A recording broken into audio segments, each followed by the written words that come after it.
Hello friends, welcome to my YouTube channel. मेरी last video में मैंने कवर किया था लिसनिंग की टिप्स और ट्रिक्स, और हमारा जो सेकंड मॉड्यूल है वो है रीडिंग।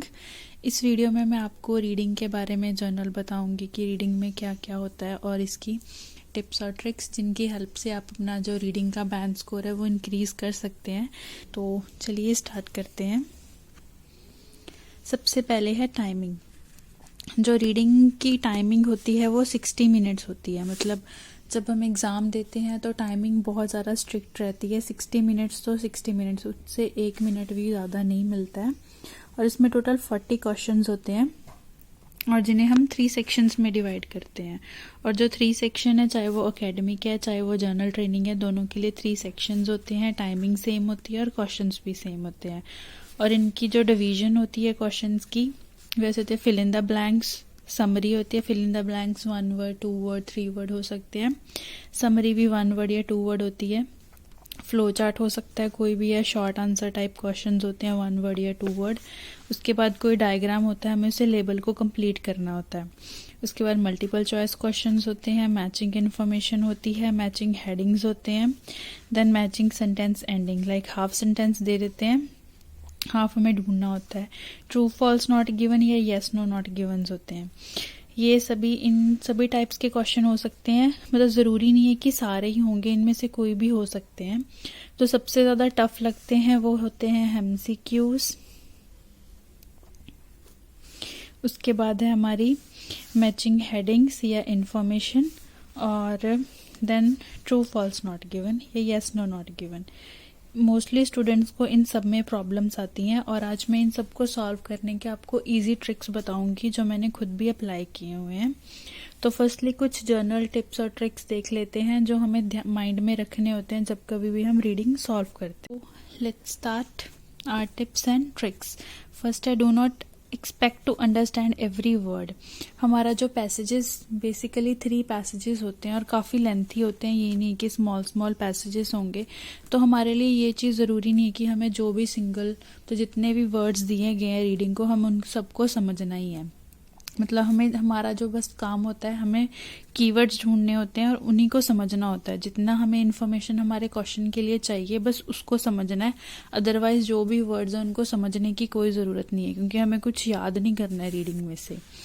नेक्स्ट है, no need to understand the whole passage. वही कि पूरे पैसेज को समझने की ज़रूरत नहीं है। जितनी लाइन हमारे क्वेश्चन के लिए इम्पॉर्टेंट है बस उतना ही समझना है। देन उसके बाद है लुक फॉर कीवर्ड्स। जैसे हमारे क्वेश्चंस हैं, मैं आपको कीवर्ड्स का भी बताऊंगी कि कैसे कीवर्ड्स होते हैं। हमने कीवर्ड्स देख लेने क्वेश्चन में, देन सेम जो कीवर्ड्स हैं वो हमने अपने पैसेज में ढूंढने हैं। उसी से हमें पता चल जाएगा कि हमारे क्वेश्चन की आंसर जो मतलब एग्जैक्ट लोकेशन पता चल जाएगी कीवर्ड से। Then read the instructions carefully. कभी कभी क्या होता है, हमें रीडिंग मिली, हम जल्दी जल्दी उसको सॉल्व करना स्टार्ट कर देते हैं, बेसिकली इंस्ट्रक्शन नहीं देखते हैं। ये चीज़ बहुत इंपॉर्टेंट है, इंस्ट्रक्शंस। इसी से हमें पता चलता है कि हमें क्वेश्चन में क्या ढूंढना है। लाइक कभी कभी क्या होता है, हमें 1 वर्ड आंसर बोला होता है और आंसर हम 2 वर्ड लिख देते हैं, तो वो गलत हो जाता है। इसीलिए कभी भी हमने मतलब कोई भी क्वेश्चन ढूंढना है तो फर्स्टली हमें उसकी इंस्ट्रक्शंस पढ़नी है कि 1 वर्ड आंसर है, 2 वर्ड है। कभी कभी क्या होता है, ट्रू फॉल्स यह होता है, हम येस नो में आंसर लगा देते हैं, वो सही होके भी गलत हो जाता है। इसीलिए इंस्ट्रक्शन इज मस्ट। उसके बाद है डू नॉट पैनिक। जब भी हम रीडिंग करते हैं तो वहाँ पे पैनिक होने की बिल्कुल भी ज़रूरत नहीं है, बिकॉज कभी कभी हम पैनिक होके सही आंसर भी गलत लगा देते हैं।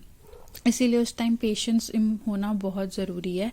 हमारे पे 60 मिनट्स हैं, 40 क्वेश्चंस हैं, जिनमें हमारी जो मिनिमम लिमिट होती है वो एकेडमिक के लिए 23 होती है और जीटी के लिए हमें 7 स्कोर करना होता है। तो अगर हम ट्राई करें एकेडमिक के लिए तो इजीली 23 ले सकते हैं। तो पैनिक नहीं होना है, आराम से रिलैक्स होके करनी है। Then try to learn new vocabulary words.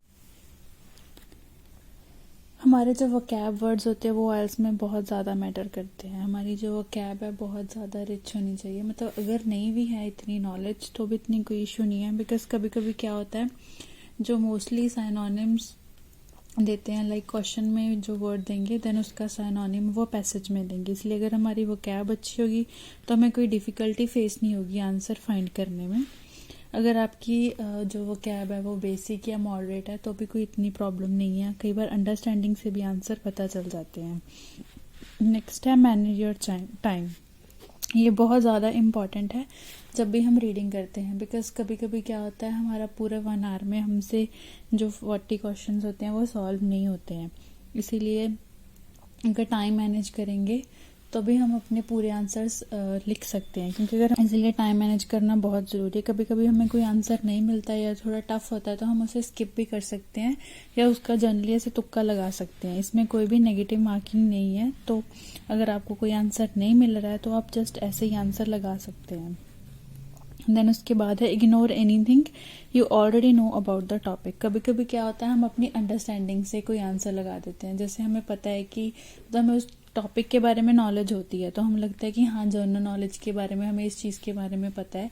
Like कोई आपको बोले कि आगरा मतलब इंडिया के डिफरेंट मॉन्यूमेंट्स के बारे में होगा तो उसमें उन्होंने लिखा होगा कि हाँ हमें नॉर्मली पता है कि जो ताजमहल है वो आगरा में है, लेकिन उधर उन्होंने ऐसा कुछ नहीं लिखा हुआ है कि हाँ जो ताजमहल है कहाँ पे है। बट हमें नॉर्मली पता है कि हाँ वो आगरा में, और क्वेश्चन में वो पूछ लेते हैं कि ताजमहल आगरा में है, हम ट्रू लगा देते हैं, बट वो चीज़ गलत हो जाती है क्योंकि उन्होंने पैसेज में ऐसा कुछ नहीं ना लिखा, तो वो चीज़ नॉट गिवन होगी। इसीलिए कभी भी वो जिस हिसाब से उन्होंने क्वेश्चन में तो पैसेज में पूछा हुआ है ना उसी हिसाब से आंसर देना, चाहे उसके बारे में आपको कितनी भी नॉलेज क्यों ना हो, आपने अपनी नॉलेज को बिल्कुल ही इग्नोर करना है। देन उसके बाद है प्रैक्टिस रीडिंग डेली।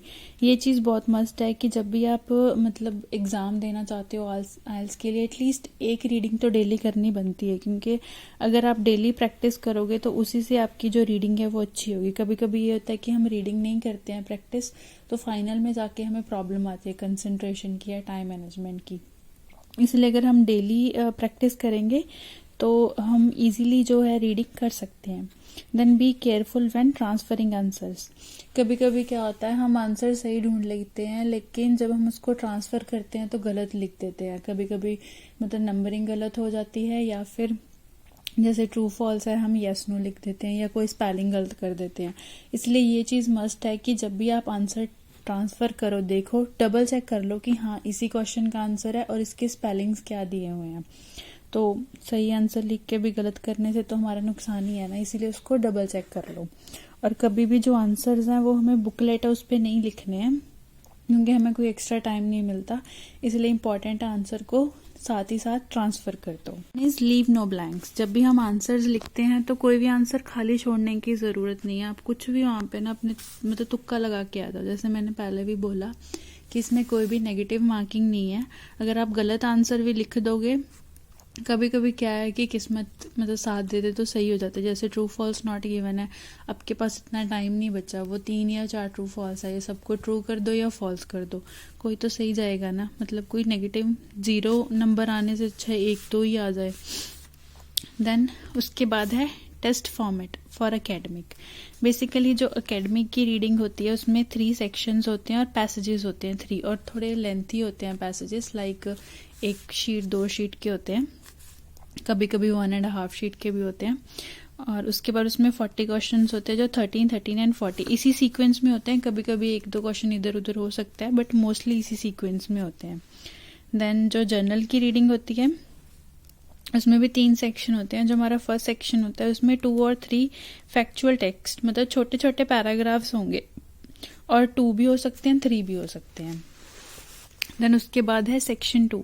जो सेक्शन 2 होता है उसमें भी 2 फैक्चुअल टेक्स्ट होते हैं जो कि थोड़े शॉर्ट होते हैं, लेकिन जो थर्ड वाला सेक्शन होता है उसमें 1 पैराग्राफ होता है, वो थोड़ा सा कॉम्प्लेक्स मतलब जैसे एकेडमिक का होता है वैसे ही होता है। और उसके बाद इसमें भी टोटल 40 क्वेश्चंस ही होते हैं, वो इनकी डिवीजन अपने अकॉर्डिंग कर देते हैं वो तीनों सेक्शंस की।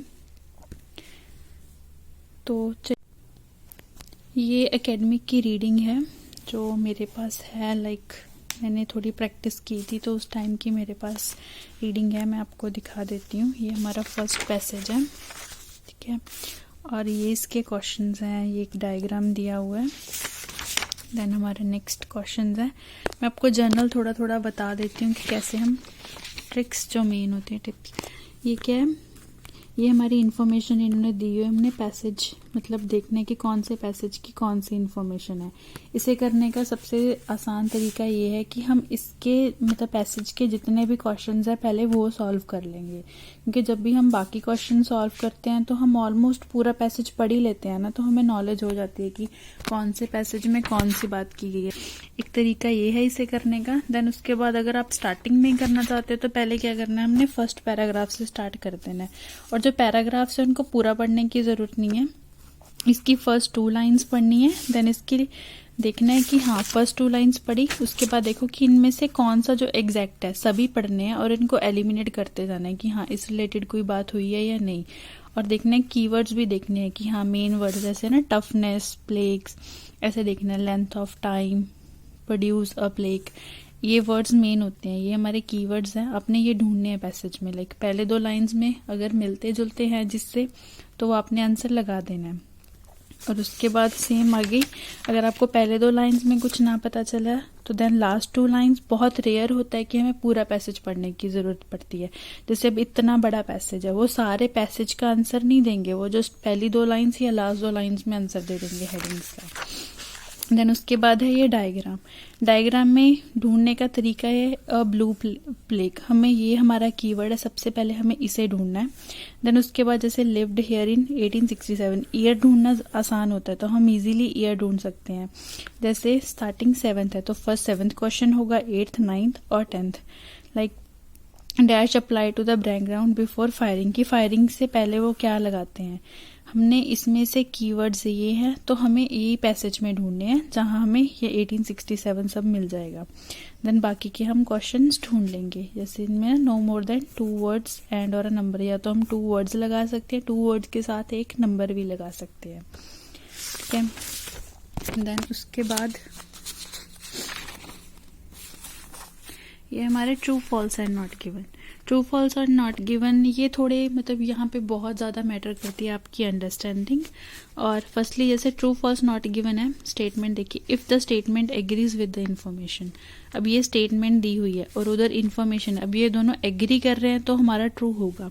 If the statement contradicts the information, अगर सपोज करो वो कोई बोल रहे हैं कि हाँ से ना rejected proposal are given in detailed explanation of their refusal, इन्होंने रिजेक्ट बोला है, अगर वो एक्सेप्ट बोल रहे हैं, कुछ भी ऐसा अलग बोल रहे हैं, थोड़ा बहुत स्टेटमेंट मतलब कॉन्ट्राडिक्ट कर रही है ना, मतलब आधी स्टेटमेंट गलत है, तो हमारा फॉल्स हो जाएगा। If there is no information about the sentence, जो सेंटेंस लिखा है उसके बारे में उन्होंने बात ही नहीं की। कभी कभी जैसे ब्लू प्लेग है वो उसकी बात कर देते हैं, लिखे ना form of the blue plague has not change since it was first made, कि वो जब से बना है वो चेंज ही नहीं हुआ।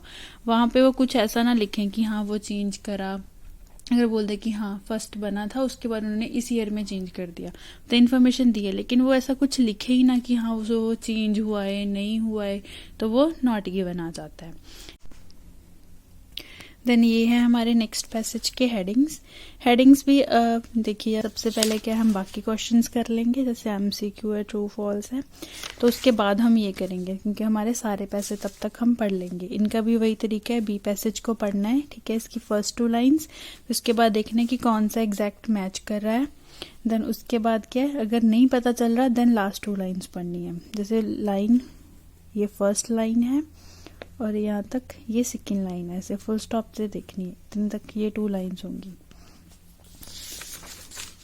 देन उसके बाद एमसीक्यूज हैं। एमसीक्यूज को करना थोड़ा टफ होता है बिकॉज ये जो पर्सन बनाते हैं उनकी अकॉर्डिंग होते हैं। इनको करने का यही तरीका है कि आपको जैसे ये हमने क्वेश्चन पढ़ा, हम इसकी इन्फॉर्मेशन ढूंढेंगे, हम इनको एलिमिनेट करेंगे ऑप्शंस को, लाइक जो गलत ऑप्शंस हैं हम उनको क्रॉस कर देंगे, तो एंड में चांसेस होते हैं कि लाइक 80% चांसेस होंगे कि आपको एग्जैक्ट सही आंसर मिल जाएगा।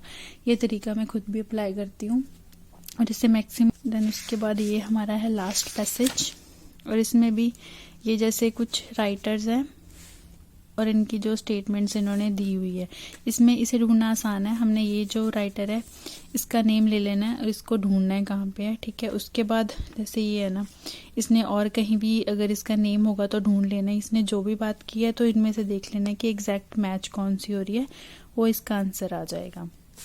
देन उसके बाद ये same fill in the blanks है, देन समरी है। इसमें हमें ऑप्शंस ऑलरेडी दी हुई हैं। समरी को करने का ये है कि आपको ये सारा पैसेज पढ़ के अंडरस्टैंडिंग के बेस पे लगाना होता है, और इसमें कीवर्ड्स ढूंढने, जैसे